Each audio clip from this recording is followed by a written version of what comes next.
zitakuwa bayana siri.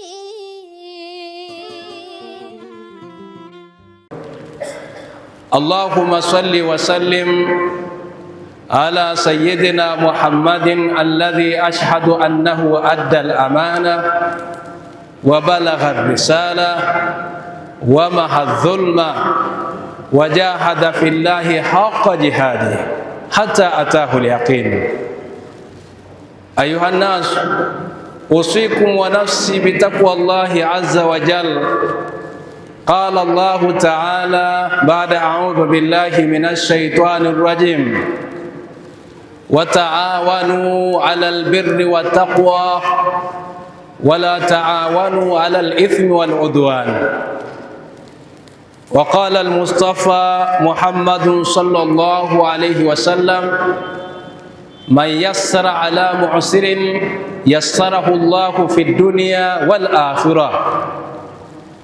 وقال القائل وصيتي لك يا ذا الفضل والأدب إن شئت أن تسكن السامي من الرتب وتدرك السبق والغايات تبلغها محنأ وتنال القصد والأرب تقوى الإله الذي ترجى مراحمه الواحد الأحد الكشاف للكرب. وحذر وإياك من قول الجهول أنا أن تدوني في فضل وفي نسب فقد تأخر أقوام وما قصدوا نيل المكارم واستغنوا بكان أبي. بارك الله لي ولكم بالقرآن العظيم ونفعني وإياكم بما فيه من الآيات والذكر الحكيم. Ndugu zangu,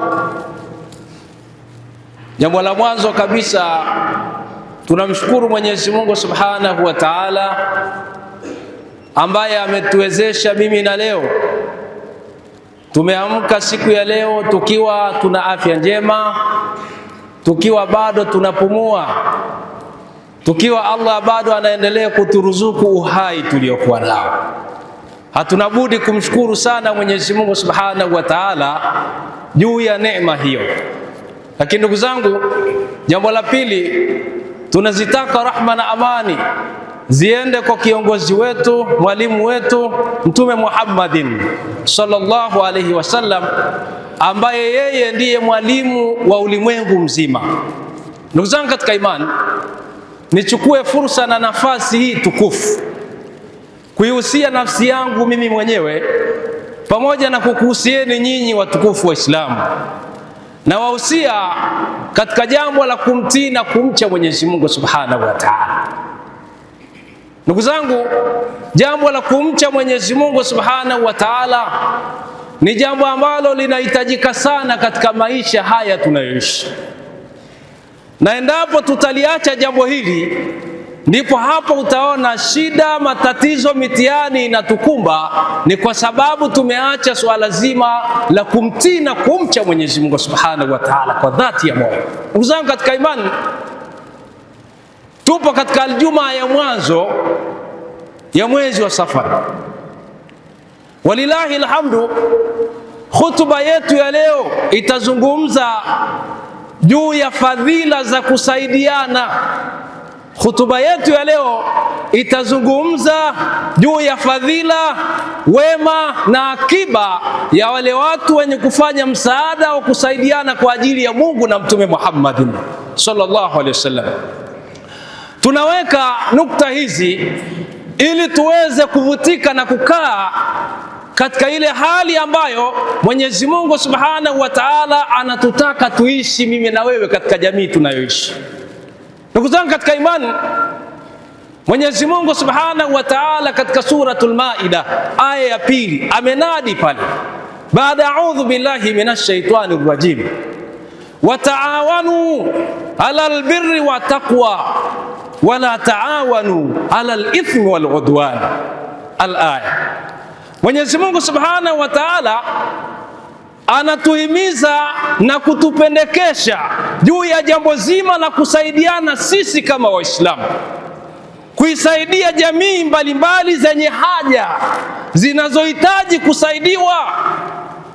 Allah anasema wataawanu ala albirri wa taqwa, saidianeni nyinyi Waislamu katika wema, saidianeni nyinyi Waislamu katika swala zima la kumcha Allah tabaraka wa taala. Ndugu zangu katika imani, tunaishi katika jamii tunazoishi, tunatofautiana na misaada inaweza ikawa ya namna mbalimbali. Ima Muislamu unaweza ukatoa msaada kwa mtu anayehitaji msaada wa kirai, wa ushauri mzuri, akashaurika na hatimaye jambo lake likakaa vizuri. Lakini Muislamu unaweza ukasaidia juu ya kipato ulichokuwa nacho kutokana na yule muumini aliyepatwa na matatizo na mitihani mbalimbali, kama vile maradhi, mtu anaumwa. Muislamu muumini wa kweli kweli anatakiwa aweke mkono wake pale kwa yule aliyepatwa na mtihani. Wataawanu ala albirri wa taqwa, saidianeni katika wema na kumcha Allah tabaraka wa taala. Leo ndugu zangu katika imani, tunaona katika jamii tunazoishi baadhi ya watu wanapatwa na mitihani mbalimbali, na inawezekana Muislamu mwenye uwezo wa kusaidia tatizo lile ni jirani, lakini hawezi kumsaidia. Haya ni matatizo makubwa sana. Muislamu, unaona Muislamu wenzako anauguliwa, ana mgonjwa mfano, hana uwezo wa kumtibia mgonjwa wake, lakini wewe unamwangalia, tuna uwezo unao wa kusaidia. Muislamu, unamuona Muislamu wenzako amepatwa na matatizo mbalimbali, uwezo wa kumsaidia wa kiushauri, wa kipesa unao, lakini umekaa umetulia. Muislamu, mafundisho ya Uislamu hayapo namna hiyo.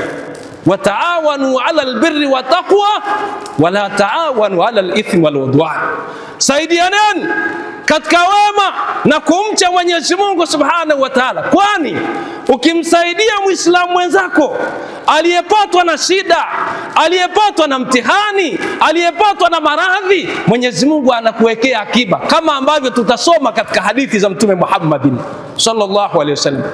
Mal asafi shadid, pamoja na masikitiko makubwa tuliyokuwa nayo baadhi yetu Waislamu, inawezekana katika jamii unayoishi, katika mtaa unayoishi, kuna Muislamu mwenzako ana mtihani, ana matatizo.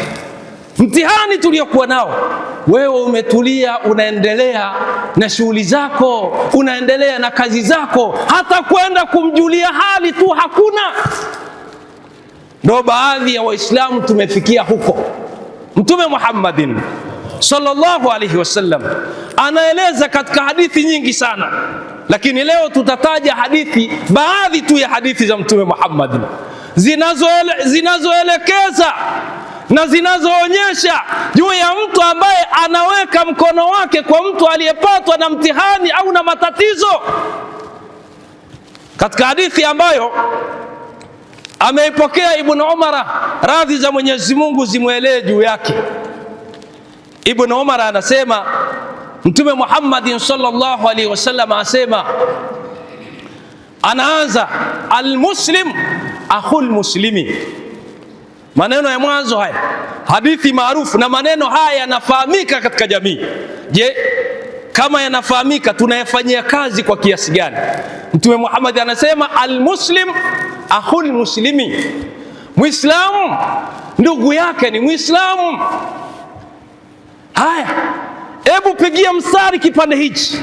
Kama Muislamu ni ndugu yake Muislamu, inakuwaje wewe Muislamu, ndugu yako Muislamu ana shida, ana matatizo, anahitaji kusaidiwa, na wewe una uwezo wa kumsaidia, humsaidii?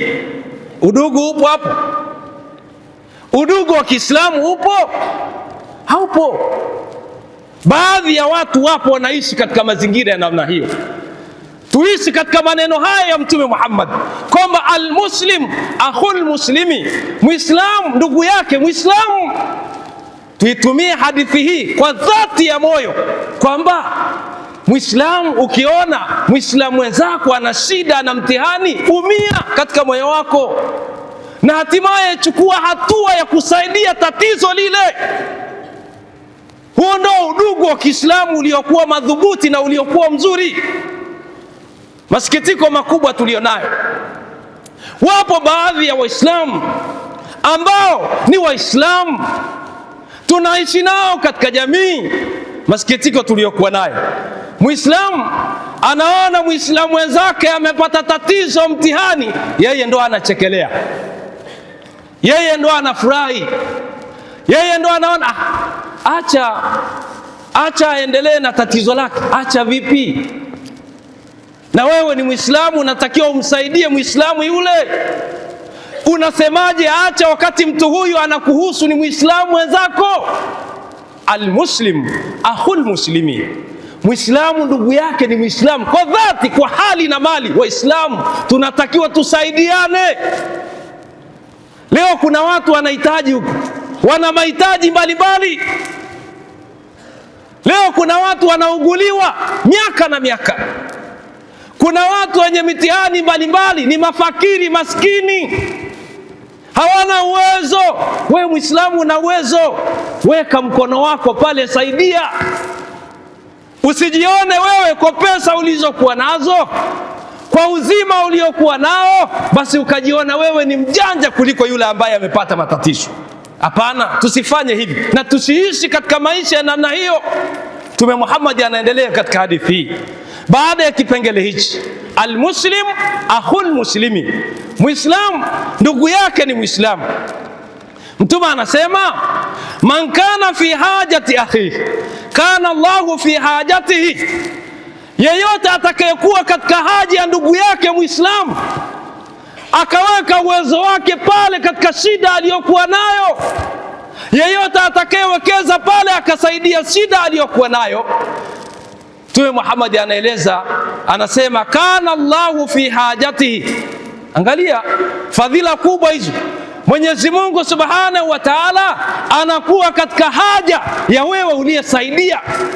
Mwenyezi Mungu anaweka nguvu zake kwako kwa sababu tu umechukua jitihada ya kumsaidia mtu mwenye mtihani. Mwenyezi Mungu na yeye anawekeza kwako.